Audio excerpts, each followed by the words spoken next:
Photo photo electric effect ख़त्म हो गया था, तो उसी से जुड़ा हुआ चैप्टर है मैटर वेव्स, इसको हम कंटिन्यू करते हैं। तो आप ये भी मान सकते हैं कि नया चैप्टर है, या फिर आप ये भी मान सकते हैं कि ये फोटो इलेक्ट्रिक इफ़ेक्ट का ही कंटिन्यूइंग पार्ट है। तो एक्चुअली ये सब मॉडर्न फिजिक्स के फोटोन वाले यानी कि लाइट वाले पार्ट में आता है।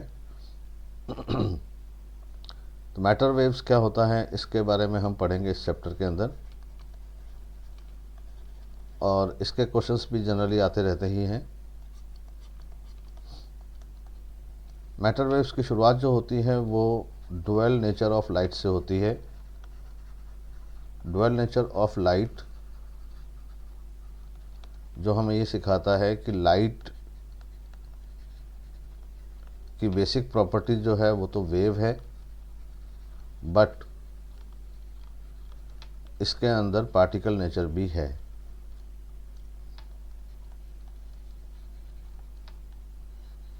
और ये प्रूफ भी हो चुका है, यानी कि लाइट जो है वो वेव है और इसमें पार्टिकल नेचर भी है। इसका मतलब हम ये बोल सकते हैं कि लाइट के अंदर दोनों प्रॉपर्टीज़ पाई जाती हैं।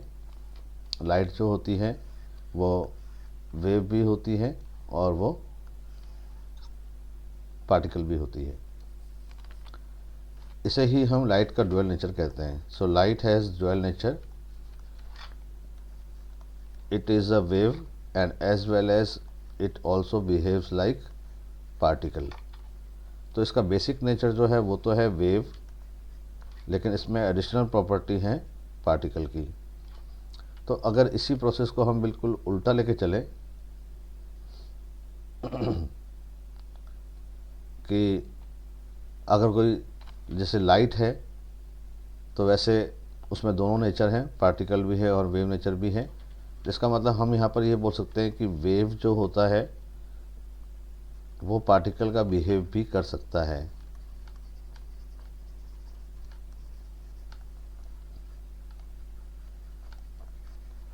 तो क्या इसका मतलब ये भी पॉसिबल है कि इसका उल्टा हो? इसका उल्टा होने का मतलब कि हमें ऐसा कुछ मिल जाए जो हो तो वास्तव में पार्टिकल लेकिन बिहेव करे वेव्स के जैसा। तो इस एरो को हम उल्टा लेके चलें कि हमें पता है कि कोई पार्टिकल हो और वो पार्टिकल बिहेव करे वेव की तरह, मतलब उसका बेसिक नेचर तो पार्टिकल हो और वो बिहेव करे वेव की तरह। तो ऐसा मिलेगा आपको इलेक्ट्रॉन। तो electron is a particle but it also behaves like wave. तो जैसे लाइट है, लाइट एक वेव होते हुए पार्टिकल का बिहेव करती है। वेव नेचर हमें देता है मैक्सवेल और पार्टिकल नेचर हमें देता है प्लैंक। इलेक्ट्रॉन पार्टिकल है, ये सारी दुनिया जानती है कि इलेक्ट्रॉन में पार्टिकल नेचर होता है क्योंकि उसमें मास वगैरह भी होता है। लेकिन इलेक्ट्रॉन वेव भी है, ऐसा हमें बताता है डी ब्रोगली।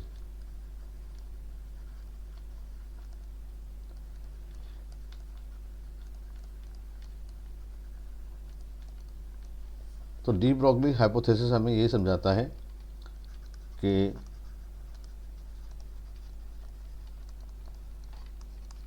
हाइपोथेसिस का मतलब होता है परिकल्पना,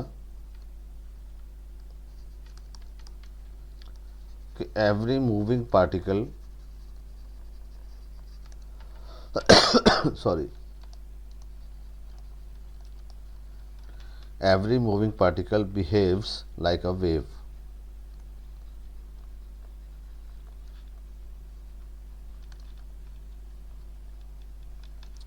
पार्टिकल का मतलब वो जिसके पास में मास हो, यानी कि जिसके पास में मैटर हो, और ये बिहेव करेगा वेव की तरह।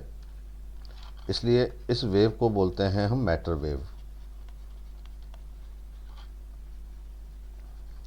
यानी कि मैटर वेव वो वेव होती है जिसके अंदर mass particle as a wave behave करे।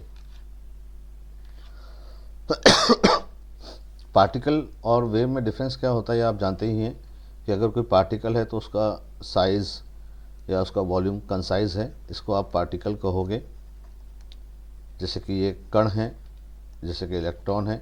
लेकिन अगर ये वेव बन जाएगा तो इस तरह से इसका डिस्ट्रीब्यूशन हो जाएगा। यानी अब वो इलेक्ट्रॉन या कोई पार्टिकल नहीं रहेगा, बल्कि वो पार्टिकल वेव बन जाएगा। और तो वो पार्टिकल खुद ही वेव बन जाएगा, और इस पार्टिकल से बनने वाली वेव को ही हम क्या बोलेंगे, मैटर वेव। और जब ये वेव बन जाएगा तो इसकी कुछ ना कुछ वेवलेंथ भी हो जाएगी, ठीक है ना।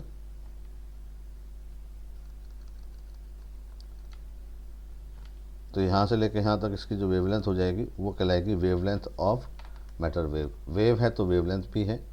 तो वेवलेंथ का फॉर्मूला भी हमें या रिलेशन भी हमें डी ब्रॉगली ने ही दिया।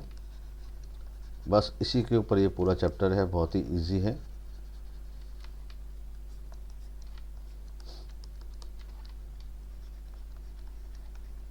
According to de Broglie, if a moving particle has momentum, अगर एक मूविंग पार्टिकल में मोमेंटम है तो उसमें वेवलेंथ भी होती है, और इस वेवलेंथ को हम बोलते हैं D Broglie wavelength.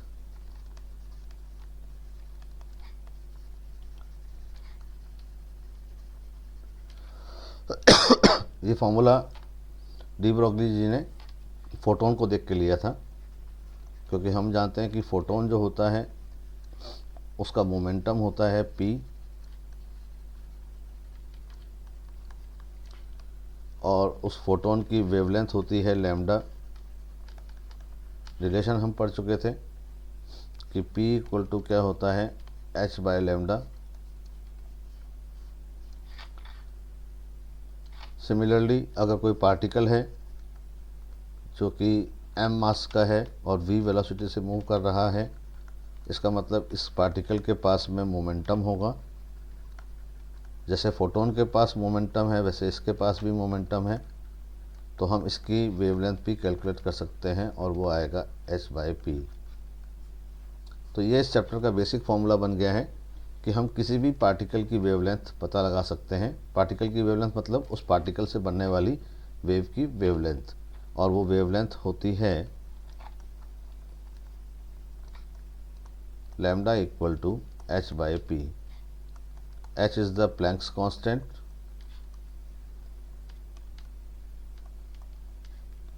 And p is the momentum. तो बस इस चैप्टर में आपको अलग अलग पार्टिकल्स की वेवलेंथ का ही कंपैरिजन करना पड़ता है। तो इसमें किस किस टाइप की प्रॉब्लम्स आती हैं, ये इस चैप्टर का बेसिक फॉर्मूला बन गया है। तो सबसे पहले हम लेते हैं जनरल मूविंग पार्टिकल।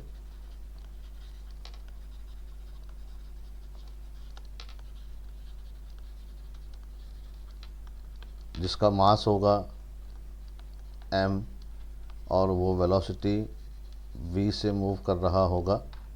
जैसे कि कोई बॉल हो, है ना, जैसे कि कोई मान लो कार हो, ट्रक हो। तो ऐसा कोई पार्टिकल है या बॉडी है m मास की जो v वेलोसिटी से मूव कर रही है। तो सबसे पहले आप इसका मोमेंटम चेक करें।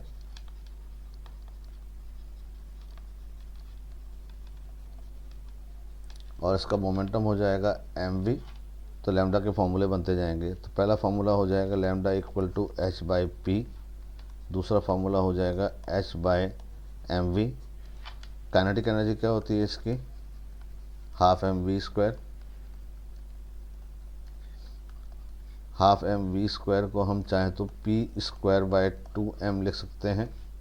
तो p बराबर हो जाएगा under root 2m kinetic energy. तो लैम्डा का तीसरा फार्मूला बन जाएगा h, और मोमेंटम की जगह रख दोगे आप under root 2m kinetic energy. तो ये इसके यहाँ पर बेसिक फार्मूले बन गया है किसी भी पार्टिकल के लिए जिसमें चार्ज नहीं है और वो मूव करेगा, तो उसकी वेवलेंथ इस तरीके से आप कैलकुलेट कर सकते हैं। जैसे एग्जांपल के तौर पर ये कोई बॉल है जिसका मास दे रखा है 2 किलोग्राम और ये 500 मीटर पर सेकंड से चल रही है। बोलेंगे कि इसकी लैम्डा क्या होगी, तो लैम्डा हो जाएगा h/mv। h की वैल्यू रखिए 6.62 10⁻⁻34। मास हो जाएगा 2 किलोग्राम और वेलोसिटी हो जाएगी 500। हज़ार आ जाएगा नीचे 1000, ऊपर जा कर के माइनस हो जाएगा, तो 6.62 10⁻⁻37 मीटर। ये इस पार्टिकल की वेवलेंथ हो जाएगी। मतलब ये पार्टिकल जब मूव करेगा तो ये पार्टिकल नहीं रहेगा, बल्कि ये खुद इस तरह से वेव बन जाएगा। और इस वेव की वेवलेंथ आपने पता लगा ली है, ये इतनी होगी।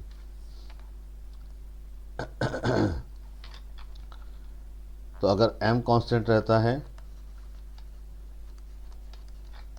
तो lambda is inversely proportional to v, तो लैम्डा 2/λ1 v1/v2।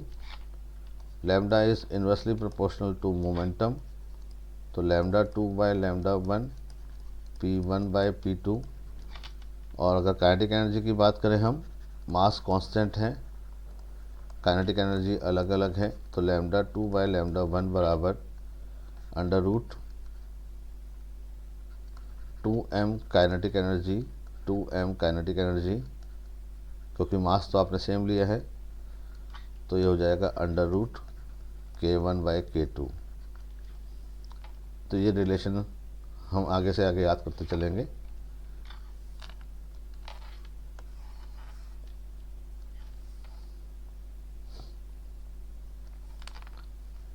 अब ज़रा हम ये देखना चाहते हैं कि फ़ोटोन में और मूविंग पार्टिकल में डिफरेंस क्या क्या होता है। ये फ़ोटोन है और फ़ोटोन की जगह पर अगर आप कोई दूसरा मूविंग पार्टिकल ले लेंगे तो क्या उसमें और फ़ोटोन में कोई डिफरेंस है कि नहीं है। तो फ़ोटोन है यहाँ पर और यहाँ पर मैं कोई दूसरा पार्टिकल ले रहा हूँ। फ़ोटोन मैंने आपको बताया था इस तरह से फ़ोटोन होते हैं।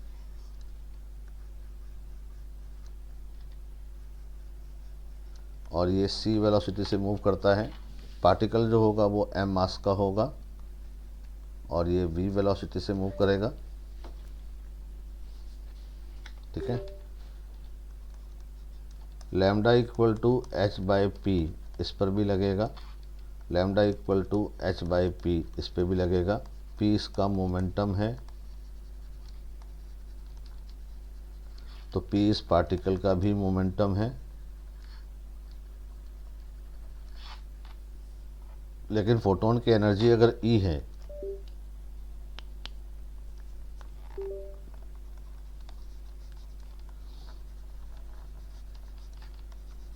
Energy of photon is E,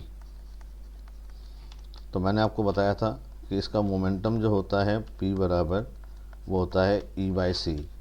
जबकि अगर पार्टिकल की एनर्जी, या फिर यहाँ पर हम बात कर रहे हैं पार्टिकल की, तो पार्टिकल की kinetic energy, if particle has kinetic energy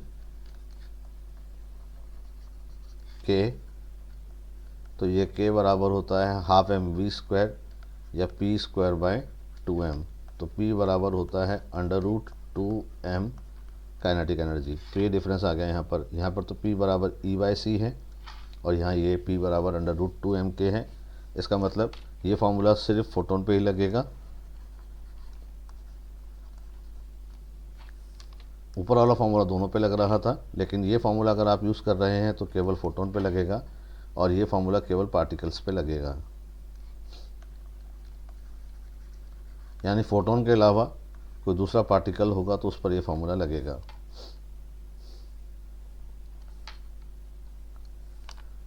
इसी तरह से अगर मैं एनर्जी की और आगे बात करूं यहाँ पर, तो इसकी एनर्जी जो होती है फोटोन की एनर्जी mc², इसका मतलब ये होती है mc/c, यानी कि p/c, जो यहाँ से भी आ रहा है। ठीक है ना।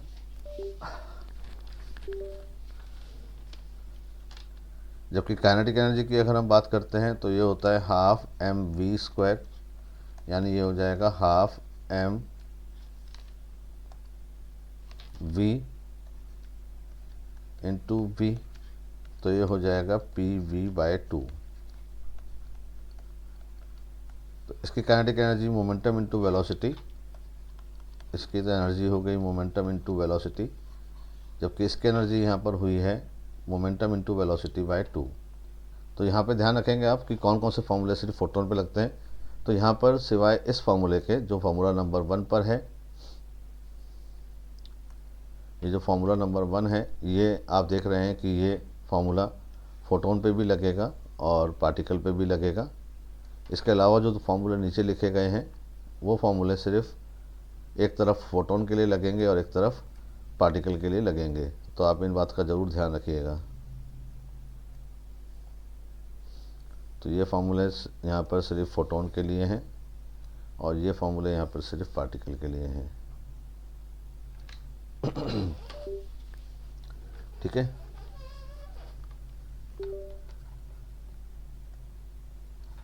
नंबर 2 लेते हैं हम charge particles.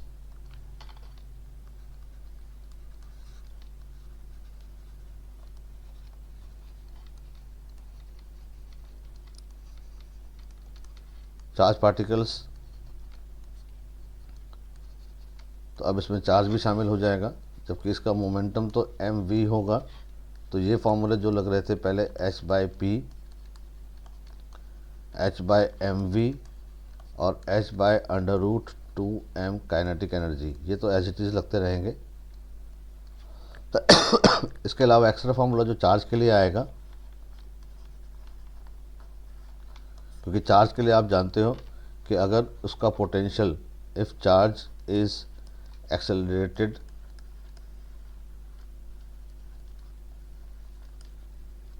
Bye potential difference v,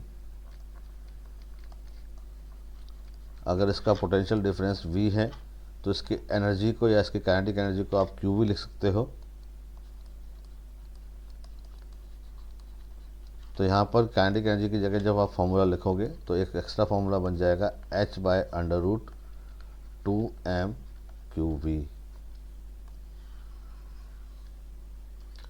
अब जैसे मैं इलेक्ट्रॉन की बात करता हूँ यहाँ पर,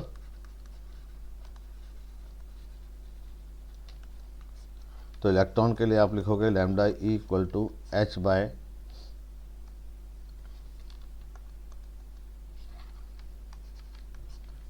under root 2 mass of electron charge of electron into v. तो आप देख रहे हो ये भी एक कांस्टेंट है, ये भी एक कांस्टेंट है, ये भी एक कांस्टेंट है। तो इन सब की वैल्यू अगर आप रखोगे इलेक्ट्रॉन के लिए, तो इस लैम्डा की जो वैल्यू आती है, इलेक्ट्रॉन का जो वेवलेंथ आता है, क्योंकि बाकी सारी बातें तो कांस्टेंट हैं, तो ये आता है approximately 12.27 by under root v. इसी तरह से अगर आप बात करते हैं प्रोटॉन की,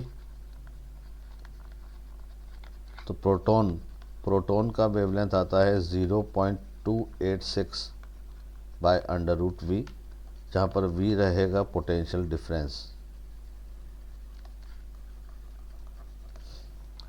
ये दो तो आप याद कर ही लीजिएगा। जैसे अगर मान लीजिए अल्फ़ा पार्टिकल के लिए बोला जाता है,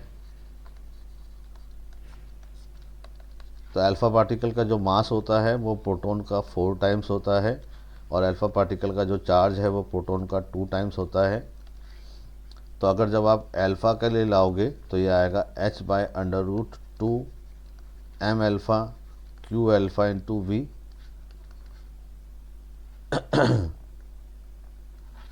तो ये हो जाएगा h by under root 2 m alpha की जगह रखोगे आप, m अल्फ़ा की जगह आप रखोगे 4m प्रोटॉन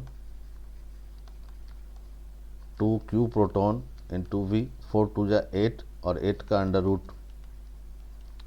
रूट हो जाएगा 2 रूट 2 और ये बन जाएगा लैम्डा प्रोटॉन। तो आप चाहो तो इस तरीके से याद कर सकते हो। 2 रूट 2 की वैल्यू क्या आती है, 2 रूट 2 की वैल्यू अप्रॉक्सीमेटली 2.8 आएगी। तो लैम्डा अल्फ़ा जो आता है वो आता है 0.101 बाय अंडर रूट वी। आप ये फॉर्मूला भी याद रखिए, lambda equal to lambda proton by 2 root 2।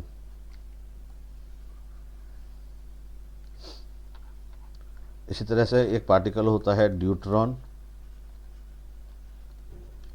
Deuteron.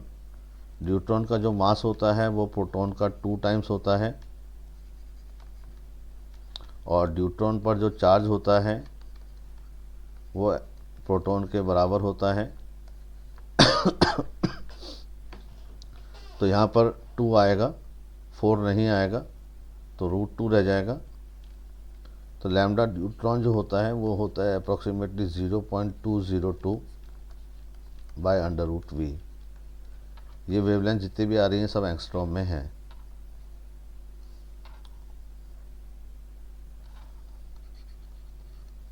Angstrom लिखाइए। तो ये तो स्टैंडर्ड पार्टिकल्स हैं जिनके आपको चार्ज और मास याद होने चाहिए, लेकिन एग्जांपल के तौर पर आपको ये दे दिया गया है कि फाइंड आउट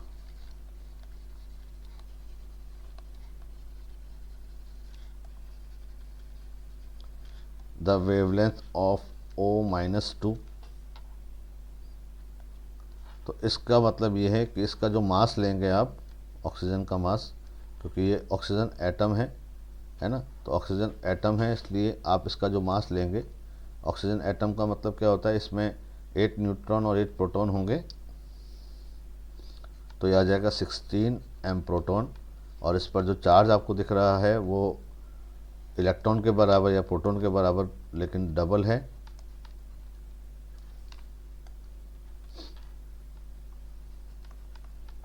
नेचर नहीं देखना है आपको, सिर्फ चार्ज की वैल्यू देखनी है। तो इसका जो लैम्डा आएगा वो क्या आ जाएगा, h/√2।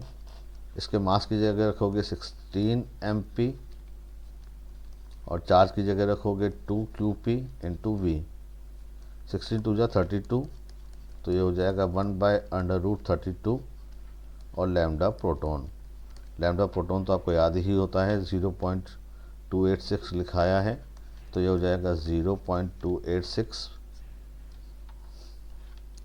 Bye √32 into we. जो पोटेंशियल आपको दे रखा है वो आप यहाँ रख दो और आपका आंसर आ जाएगा एंगस्ट्रॉम में, राइट। तो इस तरह से हम वेवलेंथ कैलकुलेट करेंगे चार्ज पार्टिकल्स की, ठीक है। क्वेश्चंस करेंगे अभी हम। जनरल पार्टिकल्स पढ़ लिया है हमने और चार्ज पार्टिकल्स पढ़ लिया है हमने। अगर हम गैस पार्टिकल्स की बात करते हैं, कौन कौन से फॉर्मूले लगेंगे, h/p लगेगा, h/mv, लेकिन अब v की जगह आपको गैस पार्टिकल का VRMS वैल्यू लेना पड़ेगा। और VRMS जो होता है वो होता है √3kT/m के Boltzmann constant, T temperature. Kinetic energy की फॉर्म की बात करें हम, तो kinetic energy of gas molecule में केवल ट्रांसलेशन काइनेटिक एनर्जी ली जाएगी, और ट्रांसलेशन काइनेटिक एनर्जी होती है 3/2 kT। तो फॉर्मूला लगा देंगे आप काइनेटिक एनर्जी वाला, तो हो जाएगा h/√2m kinetic energy. Kinetic energy की जगह रखोगे 3/2 kT, 2 से 2 कट जाएगा, तभी आ जाएगा h/√3m kT। तो ये गैस पार्टिकल्स का वेवलेंथ बन जाएगा। फॉर्मूला याद, आपका आंसर आ जाएगा। फॉर्मूले नहीं याद तो आपको मेहनत करनी पड़ेगी, पर वहाँ बैठ कर के आप डेरिवेशन नहीं कर सकते। तो इससे रिलेटेड क्वेश्चंस देखते हैं यहाँ पर हम।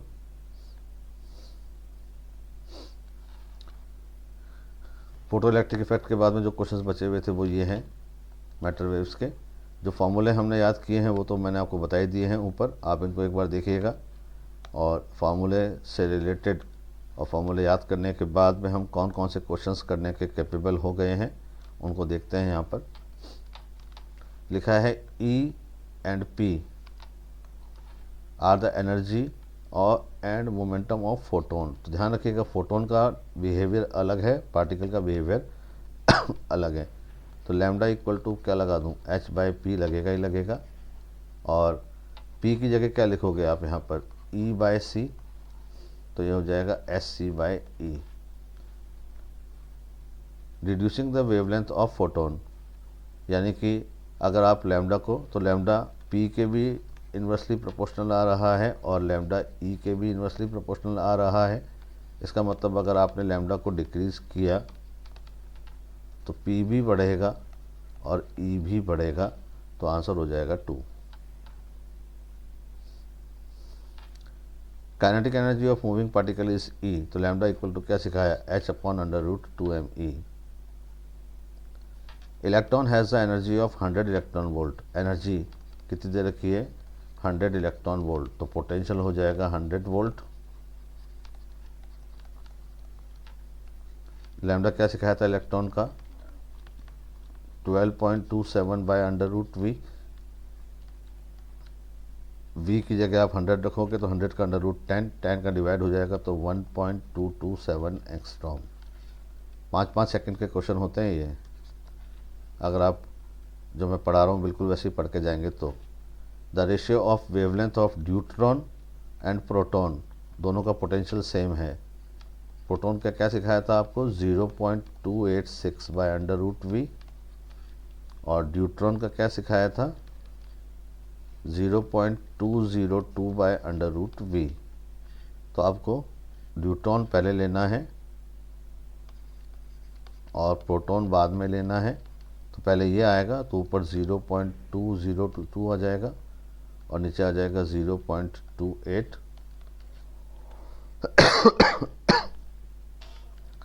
तो अप्रॉक्सीमेटली देखें इसको तो ये आ जाएगा 20/28, 20/28.2 है ना, या ये बोलें 2/2.8 या 1/1.4, 2 से काटेंगे तो, या 1/√2, तो आपका ये आंसर आ गया। Electron is accelerated from rest between 2 points A and B, potential are 20 volt and 40 volt. The de Broglie wavelength associated with the electron at B, electron का फॉर्मूला क्या बताया मैंने आपको, इलेक्ट्रॉन की वेवलेंथ का 12.27/√v। आपको पॉइंट बी पर निकालना है, पॉइंट बी पर आपको पोटेंशियल दे रखा है 40 वोल्ट। 40 वोल्ट आप यहाँ रख देना, आपका आंसर आएगा, इसको जरूर सॉल्व करना। An electron is moving with velocity, velocity दे दी है आपको 6.6 10⁻⁻3, ये आपको वेलोसिटी दे दी है। और डी ब्रॉगली वेवलेंथ पूछा है तो क्या लगा दोगे, जब वेलोसिटी दी है तो h/mv, h की जगह 6.6 10⁻⁻34, मास की जगह ये मास दे रखा है आपको और वेलोसिटी दे रखी है, तो m की भी वैल्यू रख देना और v की भी वैल्यू रख देना, सॉल्व कर देना, आपका आंसर आ जाएगा। The energy that should be added to electron to reduce its de Broglie wavelength from 10⁻⁻10, मतलब 1 एंगस्ट्रॉम से आधा एंगस्ट्रॉम, तो लैम्डा इक्वल टू क्या लिखवाया इलेक्ट्रॉन के लिए, 12.27/√v।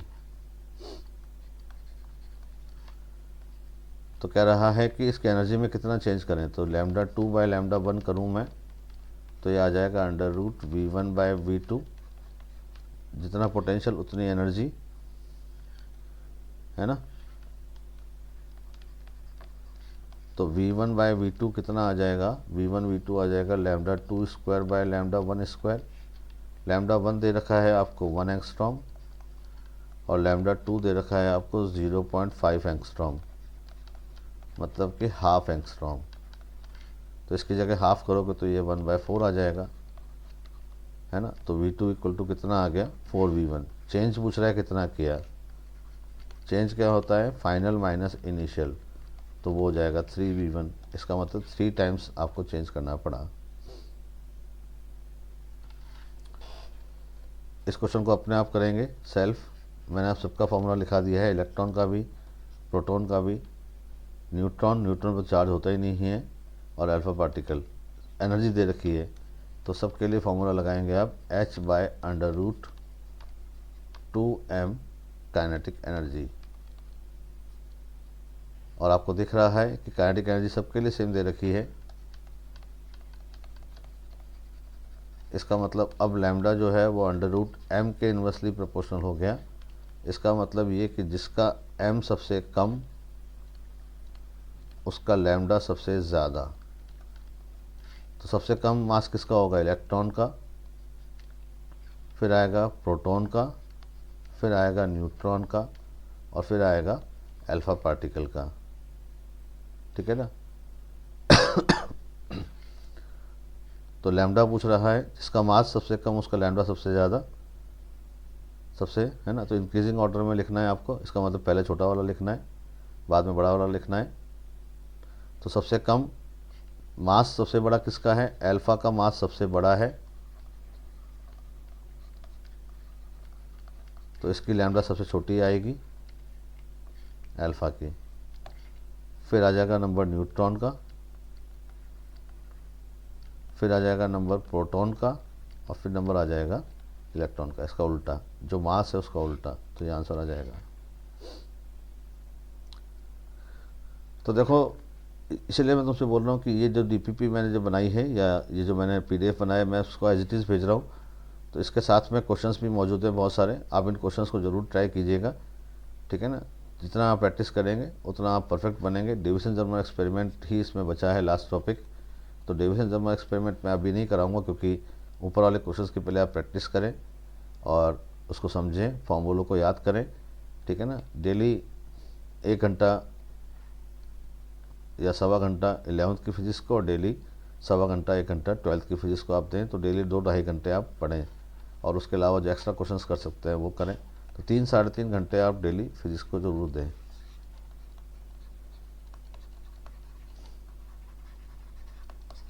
इसके अंदर मैं जो 11th का आपको भेजता हूँ, ठीक है ना, 35 से 40 मिनट की क्लास जो होती है, वो पढ़ने के बाद में 35 से 40 मिनट उसके क्वेश्चंस कीजिएगा आप, तो 1 से 1.5 घंटा ये हो जाएगा। और 12th का भी ऐसे ही हो जाएगा। कुछ एक एक्स्ट्रा कर रहे हैं तो उसके लिए आधा घंटा क्वेश्चन रख लीजिए आप, तो उस हिसाब से ये 3.5 घंटे हो जाएगा। तो मेरी 40 मिनट की जो क्लास है उसको पढ़ने के बाद में जो क्वेश्चंस मैं देता हूँ उसको करेंगे आप, तो 1.5 घंटा अपने आप हो जाएगा। इसलिए क्योंकि क्वेश्चंस प्रैक्टिस करना बहुत ज़रूरी है, उसके बिना आपका काम नहीं चलेगा। तो इसका पीडीएफ मैं आपको भेज दूंगा, तो आप एज इट इज़ उसको पीडीएफ को देख करके इनके क्वेश्चंस ज़रूर कीजिएगा। मिलते हैं आज के next video work power energy में।